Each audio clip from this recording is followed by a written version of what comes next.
What's up, y'all? What y'all doing? It's Friday, in case you didn't know. I didn't know this morning. I forgot. So, but you'll have that. I have those days. I seem to just run into each other. But,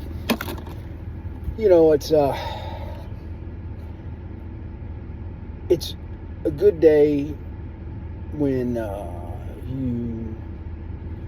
you can reflect on some certain things that you've been wanting to get done. It's ranching, for instance. There's always something. There's always something going on. There's always something to fix. There's always something that needs to be done, right? And so you make your list, and you got your list prioritized. And say you got 15 things going. I always have at least 15 things going.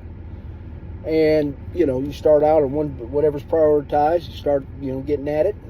And, it's usually something sizable, because your prioritized list is dependent upon, what's pressing, being one part of that, but two, what can you knock out? What can you get done and put that behind you and move on?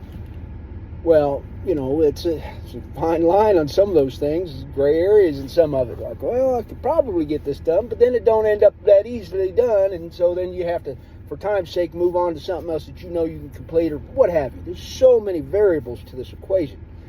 But when you set out and you got your 15 things in front of you and you start checking that list off, and you just, there's this point in time where you're going to start adding something. Okay, got this done, so let's go at this.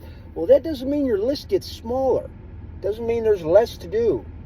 It just means that, that constant cycle, things getting knocked out and done, and then you're moving on to something else, and you're going to tackle something else, another project, another challenge, whatever you got going. But at all times, you got the 15 things going. It's only 30 to 45 completed items into that list, those lists, we'll call them, before things really start shaping up, when things start coming together, when things really like, wow, man, it's a hell of a difference. When you, like when you're working out, you work out, you don't just work on your biceps, you work on legs one day, you do, and so there's so many different entities to that, so variables, and so before you can stand back and look and say, hey, I'm looking good, right? Well, this ain't no different. Very, very, very similar. And there's an equation to what works. Can't just go off half-cocked knowing that, you got these things in front of you got to do. Well, if you don't do one of them before the other, you'll find yourself making more work for yourself later on, because you should have done that first. And that takes experience to know. So, what's the things that makes that all come together? Experience. Patience. You have to have patience. Even though you want something to happen, you want that bad, like you want to see the end result of something, doesn't mean you can just do it and be done with it, because, like I said, there's a process. The process is important. Otherwise, you'll find yourself doing that same thing over and over again.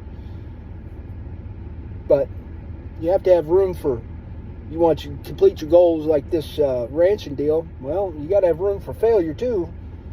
You got to always expect it not to go the way that you want it, It's just ranching. That's part of it. But you can alleviate a lot of that pain, a lot of that doing things twice sort of thing with that experience. But it's never foolproof.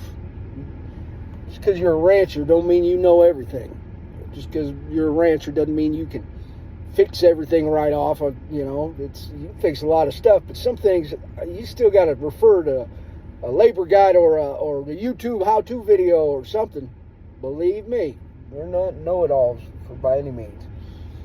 So, but to be a sponge and absorb those things that you pick up, it's important that you carry that in your back pocket. It's just like any other mental tool chest that we have. We don't use that same tool to fix everything. You got to have a variety of different tools for different projects and different problems that arise. So, there's just so much more to it than a lot of people, give ranchers and farmers credit for.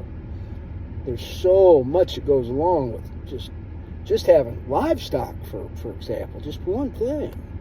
Not to mention having to be a mechanic and being a carpenter and a plumber and all that other stuff that goes along with it. So, but it's very gratifying to be 30 projects in. And 30 more projects, 15 that I'm working on right this minute. But it takes time. It takes time. In order for that appreciation to come later on, you'd have to be patient. So I say, ranching, it'll teach you patience. You don't have a choice about it. So, hope y'all have a wonderful weekend. We're blessed to be here. And count your blessings. And remember, always try. Always try. Do the right thing. Good things come to you. Catch you later.